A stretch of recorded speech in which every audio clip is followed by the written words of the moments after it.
বাড়িতে থাকতে থোড়, মোচা এসব তো কত খেয়েছি। কিন্তু যখন থেকে নিজে রান্না করা শুরু করলাম, তখন শিখলাম কোন সবজি কিভাবে কাটতে হয় আর সেটা কিভাবে রান্না করতে হয়। কলা গাছের ফুল, ফল, কাণ্ড, পাতা সবকিছুই কোনো না কোনোভাবে খাবার বানানো বা খাওয়ার কাজে লাগে।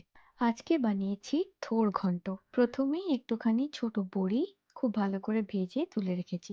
এটা হলো মটর ডালের ছোট বড়ি। এরপর ওর মধ্যেই তেজপাতা, শুকনো লঙ্কা, গোটা জিরে আর গোটা গরম মসলা ফোড়ন দিয়ে বেশ কিছুটা কুড়ে রাখা নারকেল একটু ভেজে হলুদ গুঁড়ো, জিরে গুঁড়ো দিয়ে আরো কিছুক্ষণ নাড়াচাড়া করে এর মধ্যে দিয়ে দেব হলুদ, তেজপাতা, নুন দিয়ে সেদ্ধ করে রাখা থোড়। ভাজা বড়িগুলো এর সাথে দিয়েছি, তার কারণ বড়িটা সেদ্ধ হতে একটু সময় লাগবে। স্বাদ মতো মিষ্টি দিয়ে একটু নাড়াচাড়া করে অল্প একটু আটা দিয়েছি।